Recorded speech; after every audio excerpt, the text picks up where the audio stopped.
bien. Et aujourd'hui, le don de façon large, mais on va développer avec vous, ma chère Coralie. Plus particulièrement, effectivement, le don d'organes et le don de tissus. Il faut savoir qu'aujourd'hui, en France, on a 57 000 personnes qui vivent grâce à un organe greffé. Alors, le problème, c'est qu'aujourd'hui, les besoins grandissent parce qu'on a de nombreuses pathologies qui sont concernées, mais les gens sont assez réfractaires encore, souvent par peur et souvent par méconnaissance parce qu'effectivement, on n'a pas assez d'informations autour de ce don d'organes, tout simplement. Il faudrait déjà comprendre dans un premier temps, parce que ça, j'en ai beaucoup parlé avec des médecins, que ce n'est pas un acte de cannibalisme moderne. C'est-à-dire que tout est fait dans vraiment une éthique et le respect de la personne. Oui, il peut y avoir certaines craintes.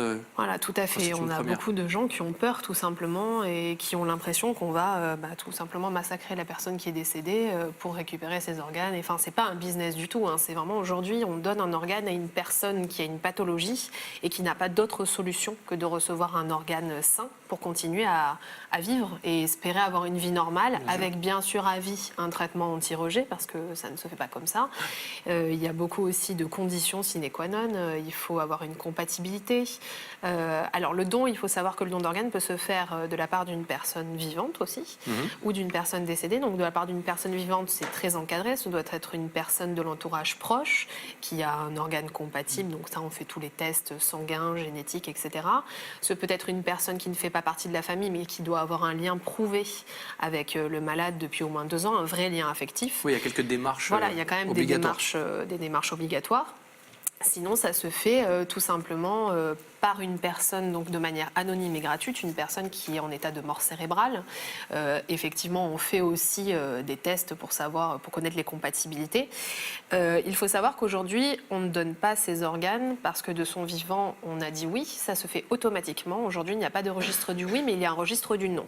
On a le droit de son vivant de dire je ne souhaite pas donner mes organes ou je souhaite n'en donner qu'une partie. Il faut se déclarer. Voilà, il faut se déclarer. Mais c'est vrai qu'aujourd'hui, les gens ne le savent pas forcément parce qu'on n'en parle pas beaucoup non plus dans les médias, parce qu'effectivement ça fait un peu peur, parce que les médecins qui font ça sont mal vus, alors que pourtant ils sont là pour sauver des vies, tout simplement, et pour aider des gens à continuer de vivre, ne serait-ce que décemment. C'est-à-dire qu'en l'absence de déclaration, on peut prélever les organes sur une personne décédée. Tout à fait. Voilà, ça se fait si de la cette famille s'en manière-là. mêle, il n'y a pas de recours. Là, effectivement, si la famille s'en mêle et prouve que de son vivant, la personne décédée a dit non, là, effectivement, c'est non. Après, on a très peu de temps aussi, et ça, c'est très important de le savoir. Une personne qui vient de décéder, qui est en état de mort cérébrale, ne va pas pouvoir donner ses organes pendant des semaines et des semaines. Une fois qu'un organe est prélevé aussi, c'est très compliqué. On a une équipe qui prélève l'organe et on n'a plus que 6 heures avant d'avoir une seconde équipe qui, elle, va faire la greffe. Après, il faut que le greffon prenne, il faut que le patient prenne un traitement anti-rejet. Donc ça fonctionne dans une bonne majorité des cas, mais il y a aussi des cas où ça ne fonctionne malheureusement pas. Donc c'est tout un process qui est très compliqué.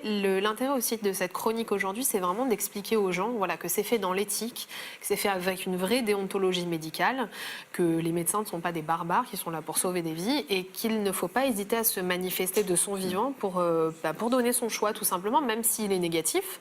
Il faut quand même essayer d'expliquer et d'en parler avec son entourage, parce que ça peut soigner des personnes qui sont atteintes de pathologies graves comme des insuffisances rénales, des malformations ou maladies cardiaques, la mucoviscidose qui est quand même assez répandue, un foie malade, des cancers. Donc voilà, c'est quelque chose de très encadré, mais il ne faut pas hésiter à en parler de son vivant et ne pas faire de ce sujet un tabou finalement. Et c'est très bien d'avoir mis un petit coup de projecteur sur ce sujet aujourd'hui. Merci Coralie. Avec plaisir. Et si vous souhaitez avoir toutes les infos concernant ce sujet et bien d'autres, bien évidemment, direction Les Carnets Santé, c'est ici en papier, ou lescarnetssanté.fr. C'est ça. Pas dit de bêtises? Non, tout va bien. Vous me gardez? Je reste? Oui, chef. Allez, je reste. Merci Coralie, on se retrouve dimanche prochain? Oui, avec Restez plaisir. avec nous, on va